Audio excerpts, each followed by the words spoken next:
All right, so I know that y'all are seeing Jermaine Dupri getting toasted like some dry wheat bread.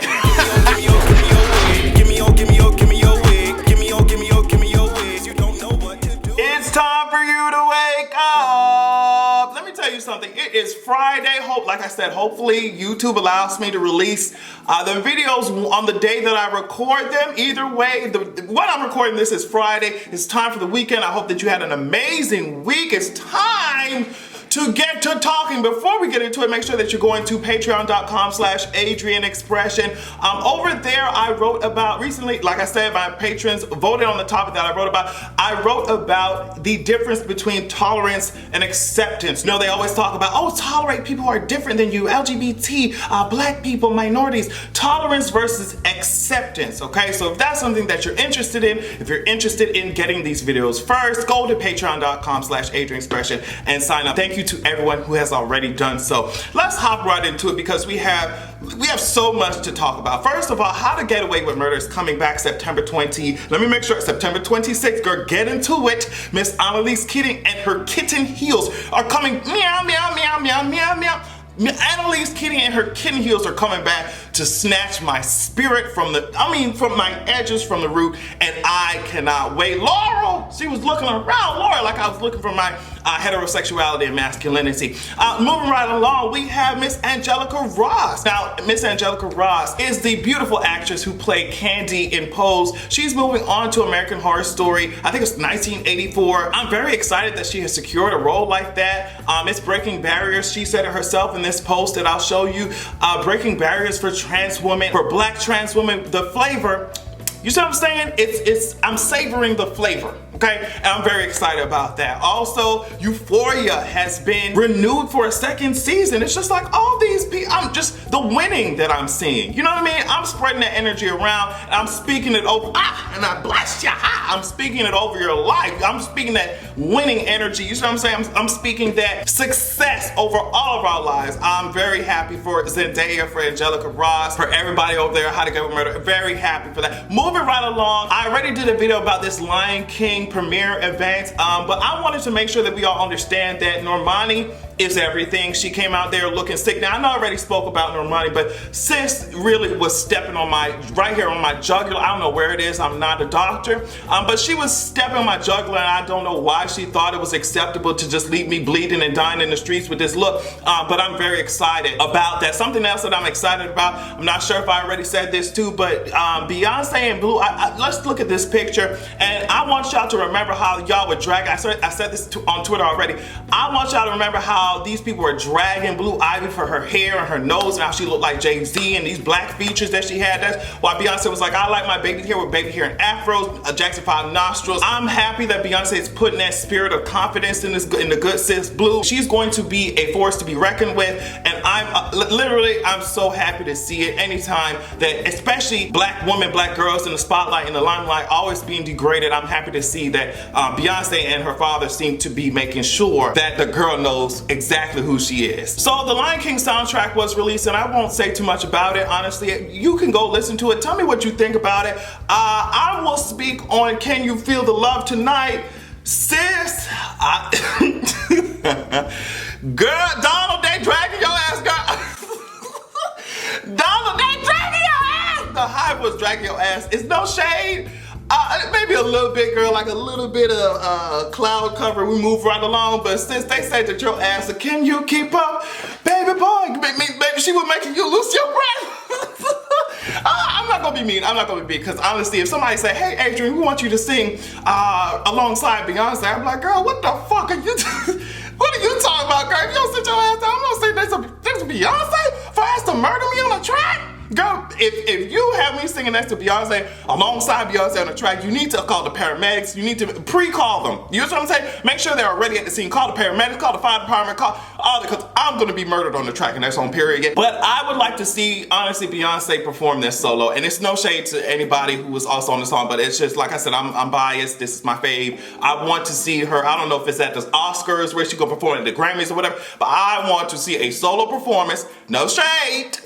I want to see a solo performance of Beyonce singing this goddamn song. It was beautiful. Like, so I was recently informed that there's a soundtrack, there's a Lion King soundtrack, and then there's going to be another album that Beyonce produced and curated. So it's going to be 2 albums that's coming out. So, and the other album will be released on the 19th. So I'm very excited to hear what she has to offer when it comes to that. So there are 2 people who are getting their asses dragged. Jermaine Dupri, I'll start with you, but then I'll move right along to Miss R. Kelly. Girl, they let me start with Jermaine Dupri. Jermaine Dupri went up onto, I think he did an interview with People's Magazine, and he said, essentially, he was asked about female rappers. Who are your favorite female rappers? And he went up there and said, I can't really say anyone is my favorite female rapper, because to me it's all about, oh, stripper this, stripper that, and oh, you rapping about being in a strip club, it's all about, they're rapping about the same things. And I'm just like, you have to be disconnected to reality to think that women rappers are the only ones rapping about their vaginas and rapping about stripping and rapping about money and cars and clothes. You have to be literally out of your goddamn mind, okay? Especially when we got these little pokes and little diss and little dats coming in and coming out. You don't even know what they, I mean, it's like they making these male rappers on a conveyor belt in a factory or something, just spitting them out. And they rapping about the same bullshit. I don't understand. And that's that misogyny that's jumping out. That's that misogyny. Y'all expect women rappers to be sexy, to be conscious, to be twerking, and to be nuns and stay-at-home moms all at the same time in one person. I don't understand that shit. That's the first thing. The second thing, and Cardi B spoke on this, which was, I thought was very cool.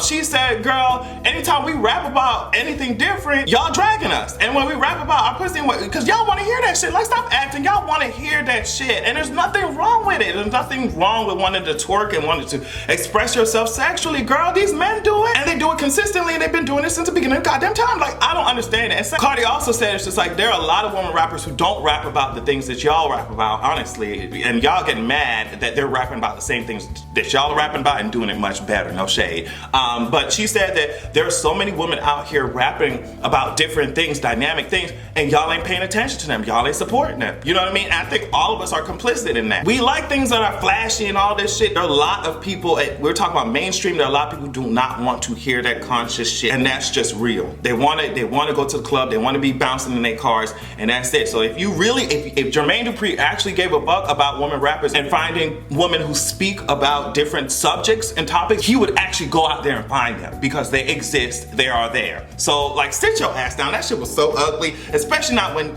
these men talk about money, hoes, cars, money, hoes, cars, money, hoes, cars, every song. It's just like, ooh, who do you think you are, girl? So R. Kelly's getting his ass dragged, and I don't know what's going on. I think they arrested him. They indicted his ass on all these counts and shit. Like, apparently sex trafficking. When are we gonna get this nigga out of here? When are we going to get this nigga out of here? I'm tired of seeing these headlines. Get this nigga out of here. Why is he still even on my goddamn timeline? Why is he still here? Get this nigga out of here. And not only that, get all the niggas that he was with out of here. And I'm glad that they're doing it. This is coming from the Rolling Stone. I'll read it really quickly. R. Kelly's former manager, Daryl McDavid, and former employee Milton Brown were also charged in connection to the Chicago indictment, which claims that the singer and both men spent hundreds of thousands of dollars to recover missing videotapes from the singer's collection that allegedly showed Kelly having sex with underage girls. So that's kind of what I was wondering about when I was watching. You remember that necessary but traumatic ass documentary that we all was watching together? You remember that? I was wondering how y'all interviewing these niggas who was working with R. Kelly like they wasn't his right hand man. You know what I mean? Like Dr. Draken and Shigo, they was one and the same. I was like, how are these managers and employees of R. Kelly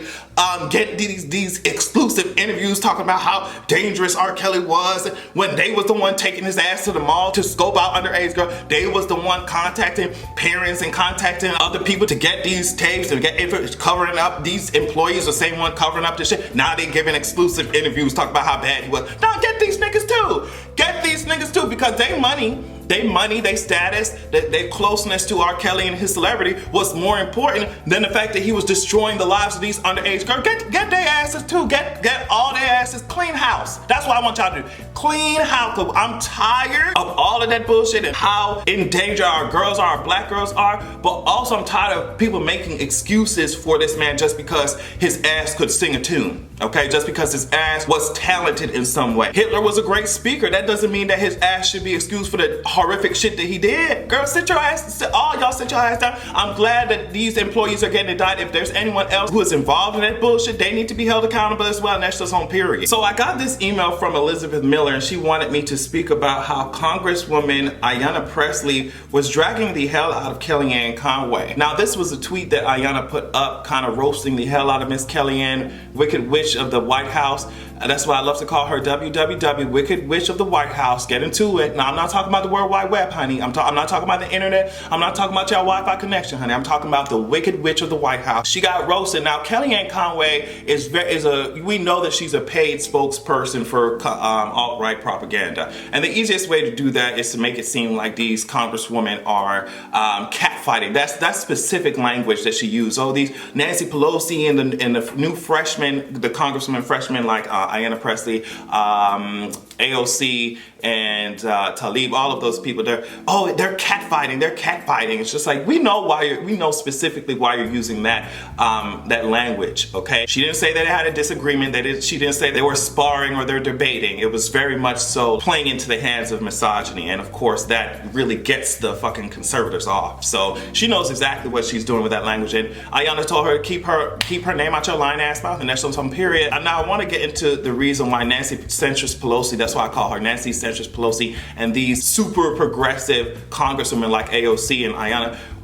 were kind of fighting. So there was this whole bill that was supposed to be passed in order to try and fix what was going on at the border, like humanitarian crisis. Now, these congresswomen that Nancy was shading and other progressive Democrats wanted to make sure that there were protections there, real protections there for the immigrants, but especially for the children there. But Nancy caved to the moderate Democrats and to the Republicans. Listen to what the New York Times says. Speaker Nancy Pelosi surrendered to Republicans and Democratic moderates and dropped her insistence on stronger protections for migrant children in overcrowded border shelters. Her retreat came after VP Mike Pence gave Ms. Pelosi private assurances that the administration would abide by some of the restrictions that she wanted.